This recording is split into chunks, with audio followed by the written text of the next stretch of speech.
James Helder, IFL TV, in association with MTK Global. With me, I've got British champion Charlie Edwards in West Ham Boys Club today, the new club. How are you, mate? Yeah, I'm great, thanks, James. Thanks for having the show again. Yeah, good. It's a little while since we've been sort of had you on and stuff and catching up. What's been happening in the world of Charlie Edwards?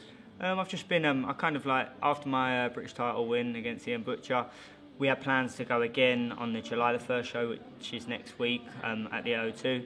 But I've had a lot going on out of the gym with my mum falling sick again, so we've decided to kind of slow it down a little bit. I'm only 24, so slow it down a little bit. I'm in the gym, I'm still ticking over, I'm still training hard, I'm still learning. So we didn't want to rush back into it, especially with the things outside of the gym. Just thought enjoy it a little bit and just refresh myself and then go again. I'm not in a rush. I've got a big few fights that I've got lined up out there, which my management team, MTK Global, Adam Booth and Eddie Hearn are working on at the moment, which I can't really say now, but it will be released probably in the next few weeks. But it's really interesting news and interesting times, and I think the British public are going to love it.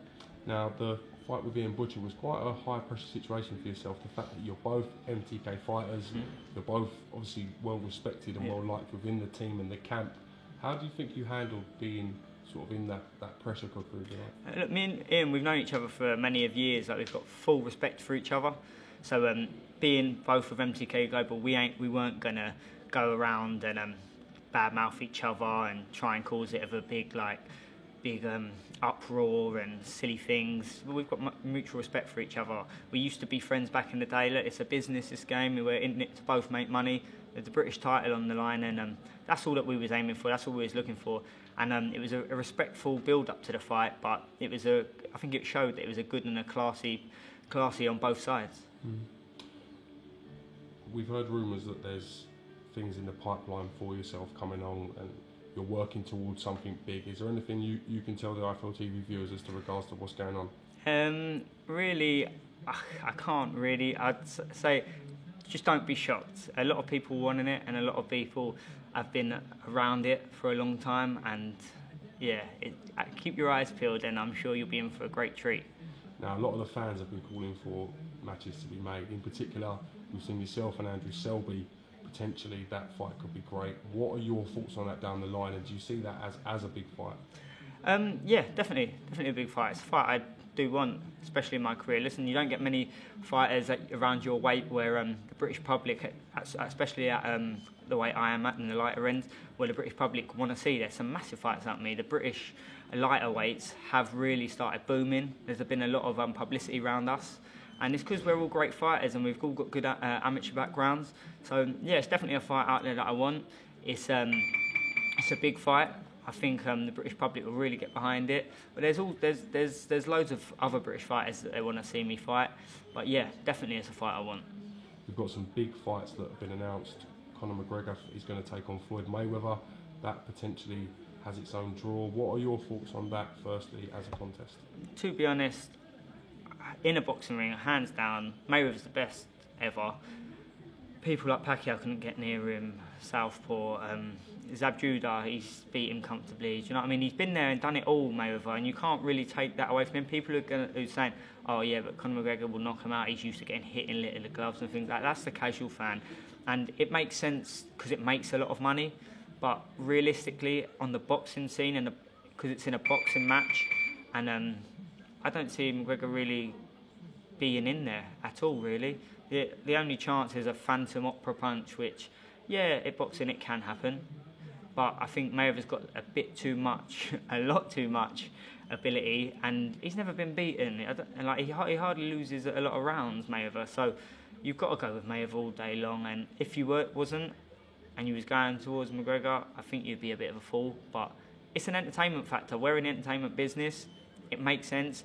You walk around anyone on the street, you ask them about them two fighters, they both know their name, they both know they're fighting, and that's what it's all about. It's about drawing the crowds, drawing the money, and Mayweather's money Mayweather, so he knows how to do it, and it is good. It is good because it gives the boxing such a kind of big platform again, because it's another massive fight, and it's not like Floyd has gone into the MMA world and getting the MMA kind of thing all hyped. It's still in the boxing world, so it's good, but yeah, it's a fight that Mayweather pisses for me personally. Can you understand why boxers might be frustrated at the fact that Conor McGregor is getting such a huge fight and such a huge platform, where you're 24 years old, you've probably been boxing since you were probably about 10 or so, so that's a long time to dedicate to your craft, and he potentially could outdo any boxer in one night's work. So what are your thoughts on that? You can understand why boxers are getting like that, but at the end of the day, it's jealousy, and I'm sure if they was offered that money to go into the MMA scene and jump in the ring with one of the top MMA fighters, I'm sure they'd snap it up. So it's more envious and jealousy that gets people speaking like that. Fair play to him. You've got to take your hat off to him. Listen, not a lot of people are going to ever in their life earn the money that he's going to earn in one night in a boxing ring. So fair play. Do you think it's competitive, or do you see it as an exhibition match as a professional fighter? For me, it's an exhibition match. Because Mayweather, like you said, Conor McGregor's never been in a boxing ring really, not as a professional anyway.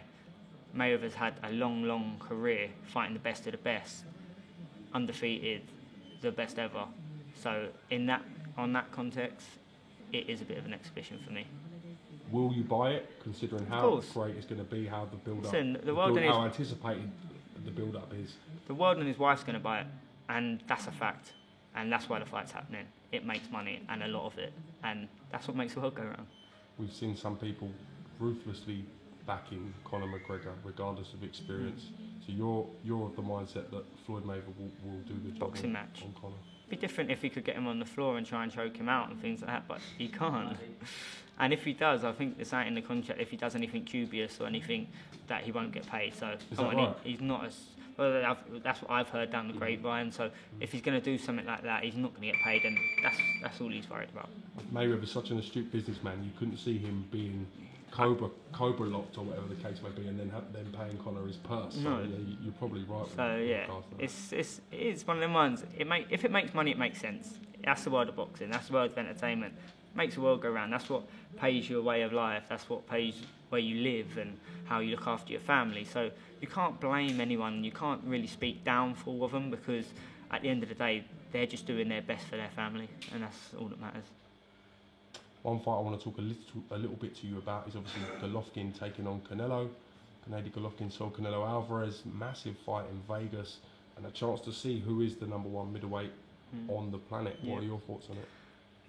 It's one of them ones. It's a mega hard fight to call. Like if you're looking on their last performances, you'd go with Canelo, because Golovkin didn't look that great against Jacobs. But then you also got to put into account that Jacobs is a very tricky operator, southpaw slick, and he's a tricky operator. So you can't really look too much into your last fights, because at the end of the day, your whole career that you've been, that's where you do all your learning. Styles make fights. It's going to be a hell of a fight. They're going to stand in there, I think, and they're going to go at it. Then I don't think both of them want that kind of ultimate respect that they're the most powerful man. They're used to being in there, and they're used to dominating. So I think they're going to want to out-dominate each other.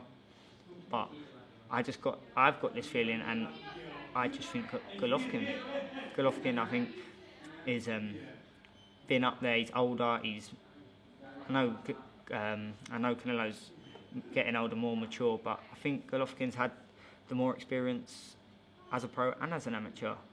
So I go with Golovkin. On their last fight, you'd go with Canelo, but I've just got it saying, my head's saying Golovkin. Now you mentioned their last fights. We look at Golovkin, for instance, the win over Kell Brook, and then coincidentally Danny Jacobs.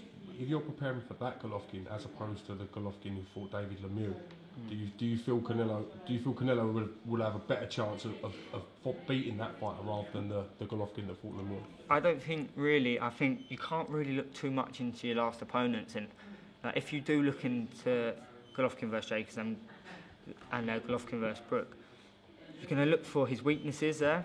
And why would you kind of look for their weaknesses? Because if you're looking for their weaknesses, it means you're unconfident in your own ability. So if they do look into them, it could be a mistake, because styles do make fight, and Golovkin and Canelo is more of a pressure fighter. He's more likes to come in and close and throw his hooks and throw kind of shots like that, where Kell Brook's very fast, very sharp, and a cute boxer, and so is Jacobs. So it depends what kind of Canelo comes in there, what mindset he comes. But in previous fights, you see Canelo, he's very compact. he's got a good defence, and he likes to trade in the pockets. So it's one of them, styles make fights, and that's what makes it so interesting. And everyone's got their own opinion on it and their own spiel. Like, someone could disagree with me completely, and they'd say things and say their point, and I'll go, you know what, maybe. But like I said, everyone's got their own opinion. Now, what you said there about every fighter sort of concentrating on their strengths and not looking at a fighter's weakness is a very Adam Booth-like analogy. How are you finding working with the Dark Lord himself? The Dark Lord, that is right. We're like his apprentices, and he's a very, very clever man.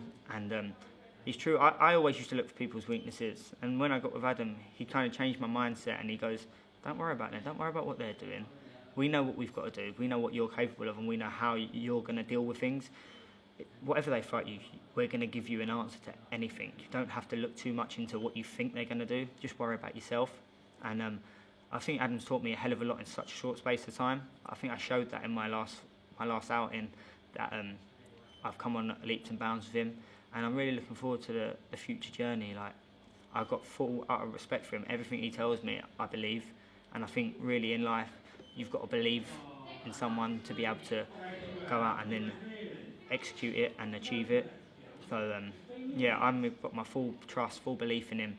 I just can't wait for what the future holds. I know I won't be going into any fight now if I'm not ready, and Adam's really gonna build me, and over the next few years I will be winning a world title.